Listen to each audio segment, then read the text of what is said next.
एक समय की बात है। एक जौहरी यानी ज्वेलर का निधन होने के बाद उसका परिवार बहुत संकट में पड़ जाता है। अच्छे दिन बुरे दिनों में बदल जाते हैं। धीरे धीरे उनके खाने के भी लाले पड़ जाते हैं और उन्हें अपना घर चलाने के लिए पैसों की बहुत जरूरत होती है। इसी मजबूरी में एक दिन उसकी पत्नी अपने बेटे को अपना हार देकर कहती है कि बेटा, इसे अपने चाचा की दुकान पर ले जाओ और कहना कि इसे बेचकर वो हमें कुछ पैसे दे दे ताकि हम अपना गुजारा कर सके। बेटा वो हार लेकर अपने चाचा जी के पास जाता है और हार के लिए कुछ पैसे मांगता है। चाचा उस हार को अच्छी तरह से देख परख कर उसे कहते हैं कि बेटा, माँ से कहना कि अभी बाजार बहुत मंदा है, थोड़ा रुक कर बेचना, अच्छे दाम मिलेंगे।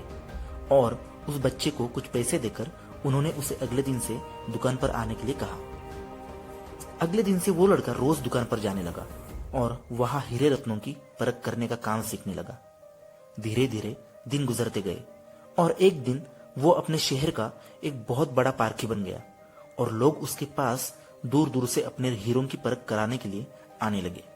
एक दिन उसके चाचा ने उसे कहा कि बेटा, अपनी माँ से वो हार लेकर आना और कहना कि अब बाजार बहुत तेज है, अब उन्हें अपने हार के लिए अच्छे दाम मिल जाएंगे। कुछ देर बाद घर जाकर माँ से उसने जब हार लेकर खुद उसे परखा तो उसे समझ में आया कि वो हार नकली है और वो उसे घर पर ही छोड़कर दुकान लौट गया। चाचा ने जब उसे हार के बारे में पूछा तब उसने कहा कि वो हार तो नकली है और उसने उनको ये भी पूछा कि उन्होंने उसे ये बात पहले क्यों नहीं बताई।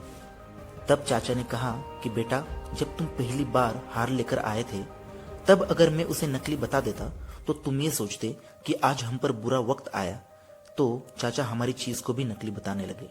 पर आज जब तुम्हें खुद इसका ज्ञान हो चुका था तब तुम्हें खुद पता चल गया कि यह हार सचमुच नकली है। उसे उनकी बात बिल्कुल सही लगी, क्योंकि किसी चीज के ज्ञान के बिना इस संसार में हम जो भी सोचते हैं, देखते हैं और जानते हैं वो गलत होने के बहुत चांसेस होते हैं। अक्सर हम आधा अधूरा ज्ञान लेकर चीजों को, अपने लोगों को या सिचुएशन को समझ नहीं पाते और अपनी जिंदगी में ऐसे बहुत से फैसले ले बैठते हैं जो गलत होते हैं।